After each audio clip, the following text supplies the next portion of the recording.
Hello, everybody. Welcome to the Political Vigilante. I'm here in a glorious Rhodes studio, which means a hotel room. I'm in Phoenix for the All Things Comedy Festival for my other podcast, Comedy Film Nerds. And I'm here with Chris, the natural progressive, who obviously likes Bernie and horses based on your background, which is really cool. You have a very cool, you have a more interesting backdrop than I do. I just have kind of a standard hotel room that's not really that, it's a little messy. So we are missing your Batman light. I know, the new studio, we don't have the Batman light. We got to figure that out. But I wore a Batman shirt. So yeah. You still got that theme going. Always, okay. I will always have that theme. I have a Batman. I don't have my Buddha heads in here, however. I couldn't figure out how to put them in. Well, for the next time, I guess. So, folks, this is what you get to do at the Patreon. At the $25 Patreon level, you get to do a monthly interview where you can talk about whatever you want to discuss. I thoroughly love these because I'm always exposed to stuff that I wasn't aware of. Today is no different.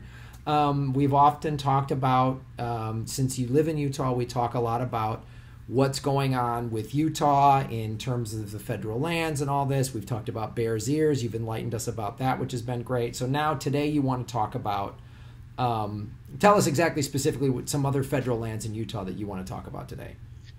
The Duchesne area, Vernal, Utah, where Dinosaur Land is located. Mm-hmm. There is the Orway and Uinta Mountain Orway Reservation that this has a lot to do with. It's right in that area that has to do with tribal lands. Also has to do with SITLA lands, which are state trust fund lands that were given to Utah when they were made a state by the federal government, just for the purpose of funding schools and such. Obviously, school trust lands, and BLM land, and then mining, and how that all intertwines. So let me guess. There's either natural resources or a pipeline that they want to put across tribal lands. I don't know. Am I just being crazy? Or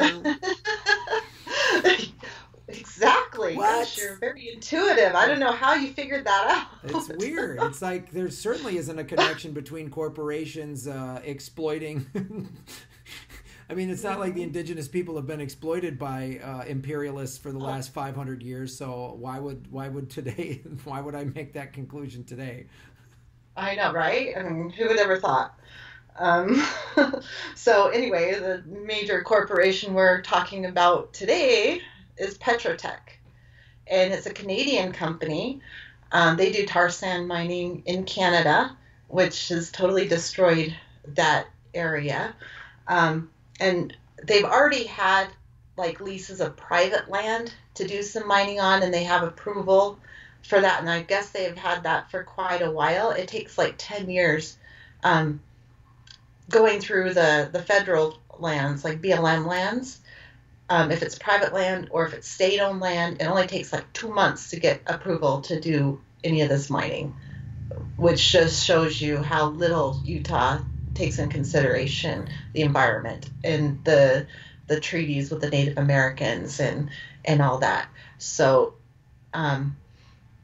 just as an overview, if you are trying to open a mine, you're leasing land and getting the mineral rights to do it and to do an operation, to get the permits for that. If it's state land, 2 months, bam, you don't have to go through the Native American councils or anything. You don't have to do extensive environmental studies. You don't have to go through any of that. So like the SITLA land, that's short for the school trust lands. I don't know the exact whole, I don't know what that all stands for, the SITLA, but at least I know the S, the T, and the L are. But yeah, so they like to make shortcuts and go through state lands. So in this particular case, Petrotech has private lands that the mine is actually going to be on. But in order to get the utilities there, the electricity and all that to run it, they had to go through Native American trust lands. And I haven't been able to dig down deep enough to find out about the pipeline. From my understanding, I think it was a 15-mile pipeline as well that ships the tar sands out after they mine it. But anyway, the pipeline has just barely been approved, and the utility easement has been approved in spite of it going through the Native American reservation, which in March, the Ute Tribe has sued the U.S. government because they have been mining in their boundaries, within the outer boundaries of their reservation. And the U.S. government, the BLM, is saying that the reservation no longer exists. Wow. So that just the sovereign land that was given to them is just no longer, it doesn't exist. It doesn't exist. Wow. They're just trying to say it doesn't exist. However, there have been multiple court cases that they've brought up in federal courts fighting the same issue, and every time the tribe has won. So they can't find anything in any legislative process or anything like that has changed the original treaty. So they just keep doing the mining and all that. Anyway, this is just the one I'm talking about today, the Petrotech. That isn't mining actually on Native American reservation land. That's privately owned land. But there has been several other instances where they've mined in that area, like within the boundaries of the reservation. Mm-hmm. And so that's why the Ute Tribe is taking them to court, because even if they do mine in that area and BLM kind of has control of that area, they are supposed to get the proceeds from that, and they're not getting any proceeds. Of course, the private owned companies are getting the proceeds, or the state is getting the proceeds, not the Native Americans. Well, gee, I'm so confused because I keep being told that deregulation is good for business and American jobs, when it sounds like, if I'm hearing this through my godless hippie socialist brain, that the corporations are screwing over people and keeping all of the profits.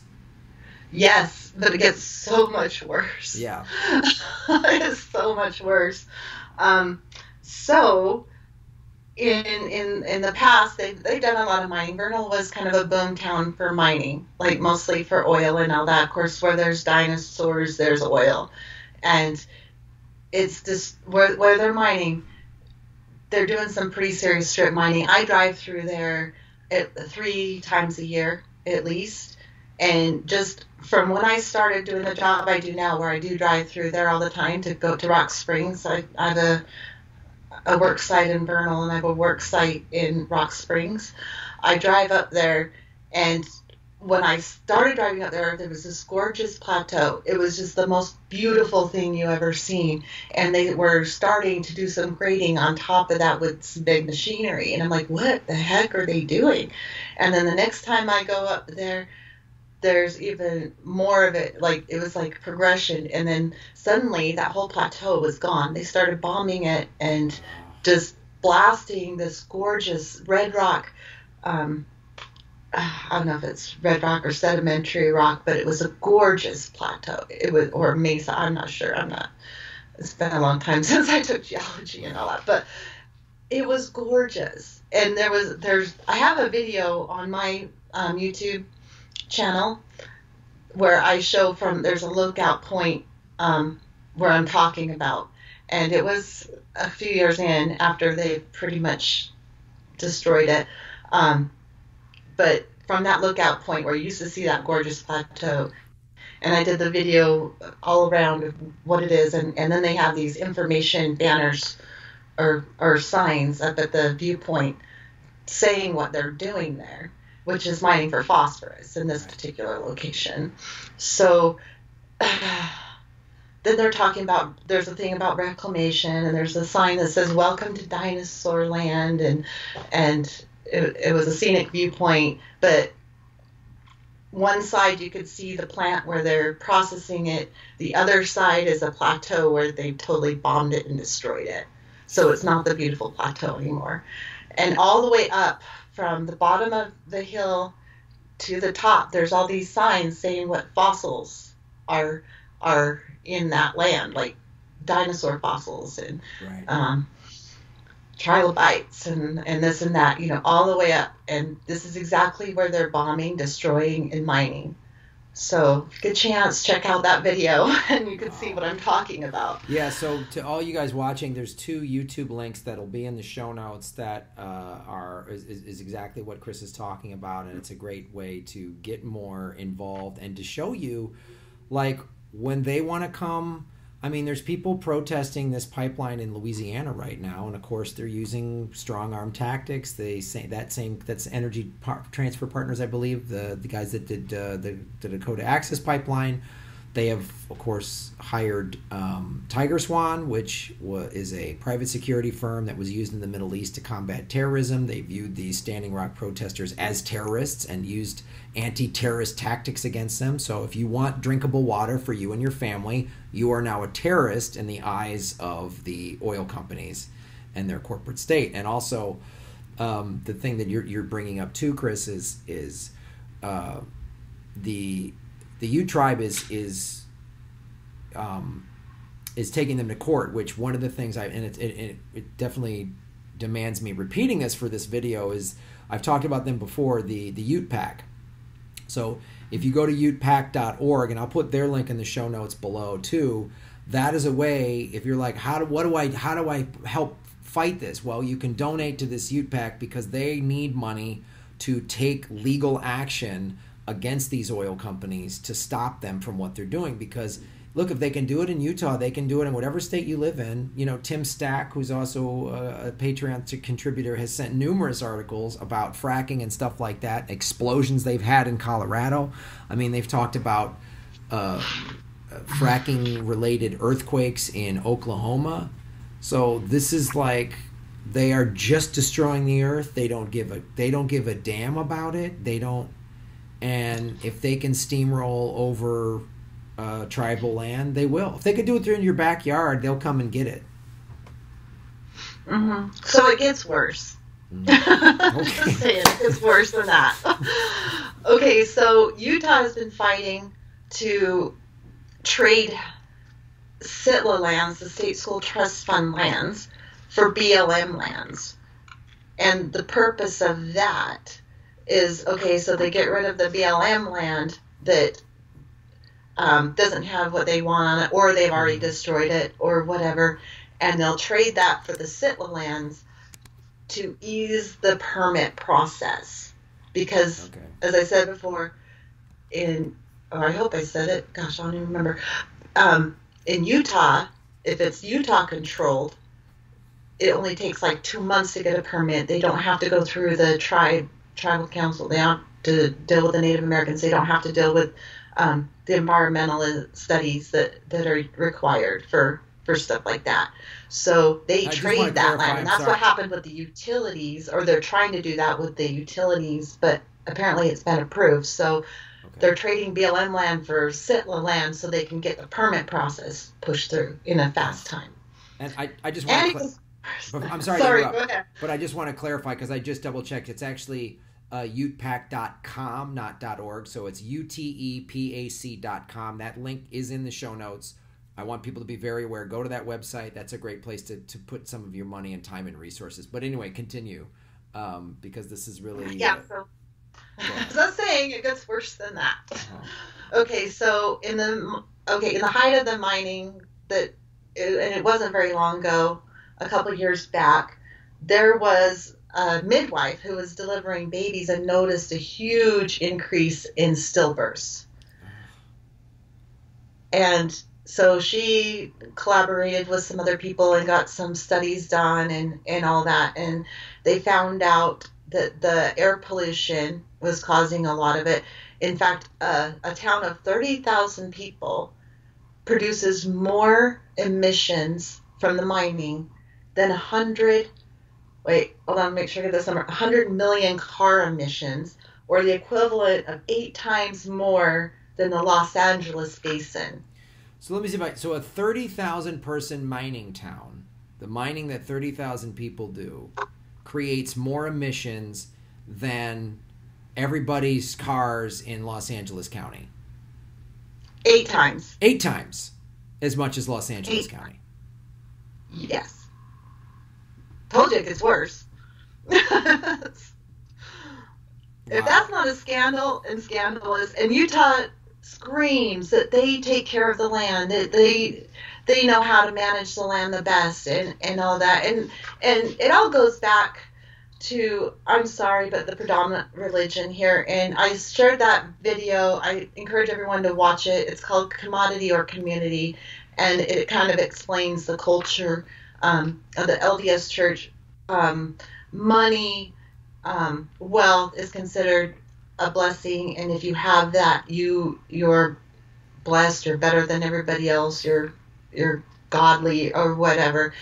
And so they consider those opportunities for mining and all that and wealth a blessing, and so they just take it to the hilt, and they'll do whatever it takes to make the mining, or make the money off the land. They don't care about the land. The land's just put there for your use. That's the culture here. And it's like a third of our population is closely related to the LDS Church. So I'm a black sheep from hell here. I don't fit in very well with this locality. Big reason why I want to move to somewhere else, but it's just insane. Well, it's insane. The insanity of it too is, I hate to break it to anybody watching, but contaminated water and air will affect your body, whether you are Mormon or Buddhist or agnostic or a Republican, or you're in the Green Party or whatever. Exactly. It doesn't matter. And for a state that has family values and encourages people to have as many children as possible, they're not considering what's going on with the climate and what those children and their grandchildren are going to have to put up with. And that makes me just sick. I mean, I read all this stuff and I get tight in my chest. I get sick to my stomach. I don't know how anyone can do it and not feel that way. Like, knowing what my kids will be alive when it really gets bad. My kids. And I'm encouraging them not to have kids. And I have some grandkids now, yay! But they're 8 and 10, so and they're stepkids, and I love to have them, But I don't encourage children, because what life are they going to have? In like 15 years, it's going to be terrifying. Oh yeah, it's going to be terrifying. In 20 and my kids are only in their 20s. They'll only be in their 30s, maybe early 40s, when all this is going to go down big time. Yeah. How do you not have concern about that? How do you not? I know. It is a lot, and it is significant, it is startling, it is alarming, and all we can do, Chris, is what you're doing. You're going out there and doing this research for me, and you're helping support this show, which means more. So now this video, what you're doing is you're helping get the word out. You're helping people get more involved.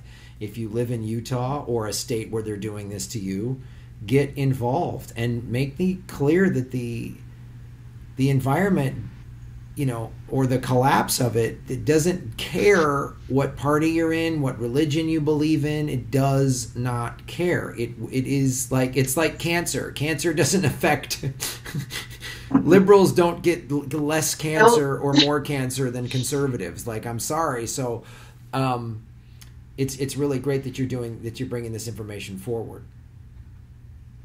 Okay, one more comment about this topic. I think maybe more than that. So they claim to do reclamation when they're done, and this new Petrotech company, I just want to make it clear that they say that they have a new process that doesn't cause air pollution or water pollution, which I don't believe. But they're saying they're using a new solvent and it's all enclosed. But people need to realize that just because in that process it's all enclosed, there's still evaporation that can happen, which will still get into the environment. There's still, once they're done mining, what happens to those solvents, and they won't disclose what's in the solvent that they're using, and that scares me. And also, when they're reclaiming it, you can't reclaim a plateau, you can't reclaim dinosaur fossils.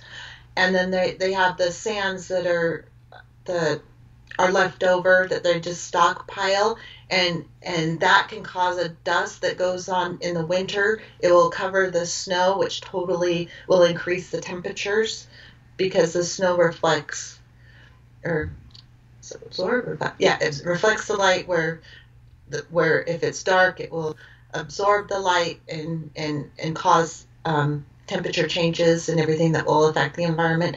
And they're saying that they will spray it down so the dust won't go anywhere, right?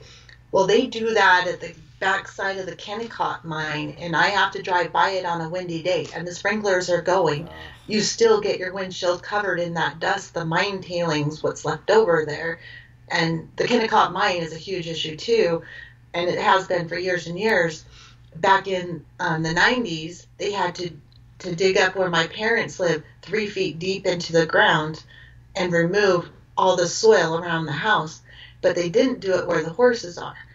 And where the horses are, we had 3 horses die of colic and 1 horse of neurological problems in 5 years. And I had horses my whole entire life before I moved there, and I was in my 20s, and I never had 1 horse die of colic. Not one. And never had a neurological issue. And I haven't since I moved out here. I haven't had those issues. But and then my brother, he's actually my nephew, but he's my brofew. I don't know. Anyway, he was born out and kind of raised out there, and he has severe anxiety, ADHD, on the spectrum of autism. He's in his 30s now, and he will never be self-sufficient. And I think it has a lot to do with being raised out there. I just think that's a problem.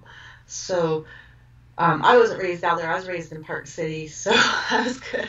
But there's a problem. And what's going to happen when people build houses where those horses were, What's going to happen? And that land wasn't cleaned up. Of course, it's long past people's memory that happened. I don't think my parents even remember that happened, and they live there because they're all for no regulations, mine, all that, and they don't remember what they were going through at the time when all of their yard was dug up. I don't know how they forget that. They get Trump brain or something. I have no clue. It's really sad. There's a lot of division in our family as far as politics go. Right. Actually, just me.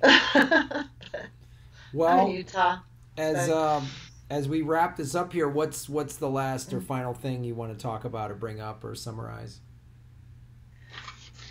That's everything with the mining. I think I got through all of my. Yeah, I think I got through all of that. Other than that, I was gonna go over briefly Utah politics, but I don't. You don't need. Well, it's really, really, really short. I was in that focus group. I think I told you I was in a political focus group, which was really highly enlightening. It was actually really good experience. I got paid $100 for my opinion, so that was awesome. It was really, really awesome. But so we have, let's see, 4 initiatives on our ballot. Okay, what are they? Number 1, medicinal marijuana. Yeah. So that's good. Super excited about that one, and it seems to be overwhelmingly popular, but the Mormon Church, of course, put out a statement encouraging all its members to vote against it, so we'll see what happens. We didn't really discuss that one much in the political group. They just pretty much took a survey of everybody, and there was independents, Democrats, and Republicans in that 8 people group, evenly dispersed, and all of them were for it. Oh. So very encouraging. Okay. So that was good.